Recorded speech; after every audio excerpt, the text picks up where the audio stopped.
let's talk about something that I love that won't surprise any of you. Lobster. That's right. Love good lobster. And any excuse for a California fresh lobster is a good one, especially when you're driving a Bentley Continental GT. So what we're going to do is we're going to take a little grand tour. And what is the difference between a drive and a grand tour, you might ask? Well, a drive ends in you getting to work, and a grand tour ends in you eating lobster from behind the wheel of a $235,000 Bentley. And on the way, I will explain to you why I think the Continental V8S is the best Bentley I've ever driven. Let's roll.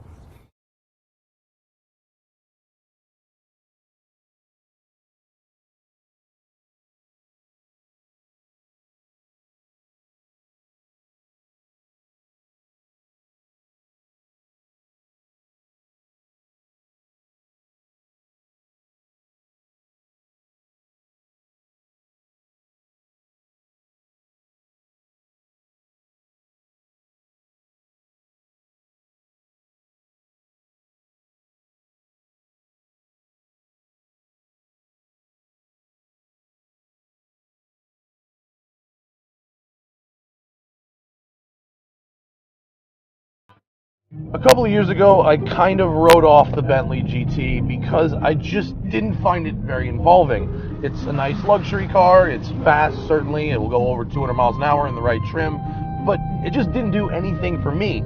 And that stayed that way for a long time. It's a very heavy car, it's very solid, very well built, just not really the kind of car I like to drive. And then when they came out with the V8, I thought, well, why would they do that? Obviously, there's fuel economy and emission standards. And I didn't think much of it until Mr. Dan Neal brought one by my house, and I heard it.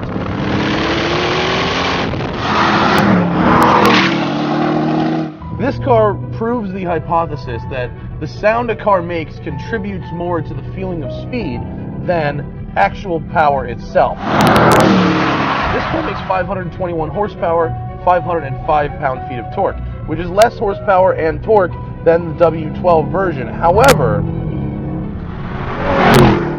it delivers that power in a much nicer way with a really angry tone from the Sport exhaust.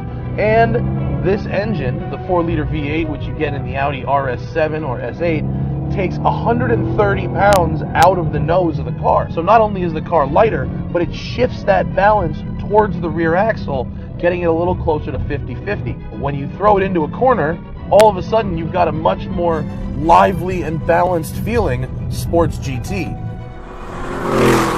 In fact, I would argue that the Bentley GT is really more of a luxury car in W12 trim and only gets even a little bit sporting once you put the V8 in it. Don't get me wrong, this is still a 5,000 pound car, but it really does hide it well. If you ask me what weighed more, a Challenger Hellcat or the Bentley GT V8, I would probably guess the Hellcat, even though the truth is, this is 600 pounds more. It just masks it really well with good composure and kind of this slickness and eagerness that I really like.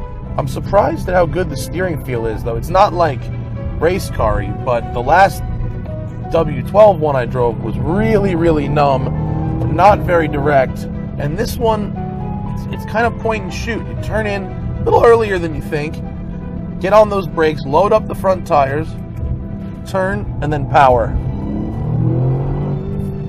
It does it. It will do it. It's amazing. Not everything is to love here. The electronics, specifically the infotainment, is really slow. It's not very responsive. Everything kind of takes longer than it should. There's no USB port, which is really annoying. And everything else is getting a bit dated, but it's really about the workmanship, the materials. It's all real wood, it's all real aluminum, real polished stuff. This leather is so expensive and it's on everything. There's a $7,000 stereo in this car, and all of that stuff added up, it does give it a feel of something really special. I do feel kind of important when I'm driving this thing, especially when I'm driving it fast and a bit like an ass. The gearbox is now 8 speeds. It's from ZF, same as you get in the Range Rover, or in this case in the Audi RS7. The tuning is really good on it. It's really responsive, it's quick, smooth.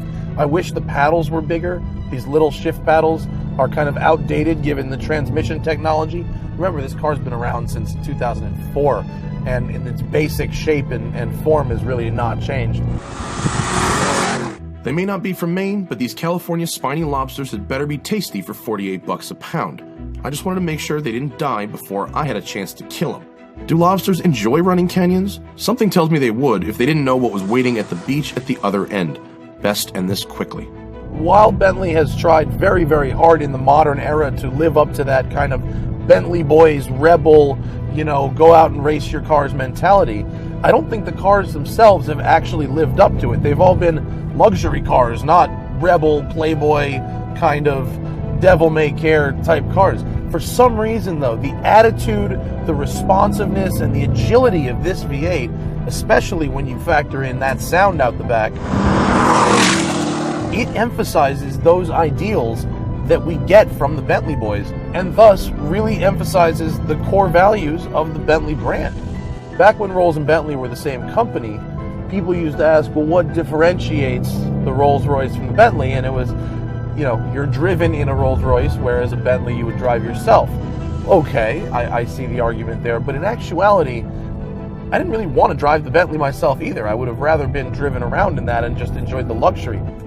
The V8S, amazingly enough, and all credit to Bentley here, has transformed the GT from a car that I want to go for a ride in to a car that I really, really, really would like to keep driving. Gotta be honest here, we couldn't have timed this one better. An empty beach, a pot of boiling water, fresh local produce, and the first Bentley we've driven that we'd actually call fun. I love this thing, and that's not something I can say about any of their 12-cylinder cars. It's lighter, it's more agile, has a better gearbox, and makes a better noise than any Bentley before it. Like lobsters boiling in a cauldron before an utterly spectacular sunset in the middle of winter, the Bentley V8S is an obscenely decadent, blazingly quick machine that finally revives the true spirit of the original Bentley boys. Oddly enough, all it took was a V8 from an Audi.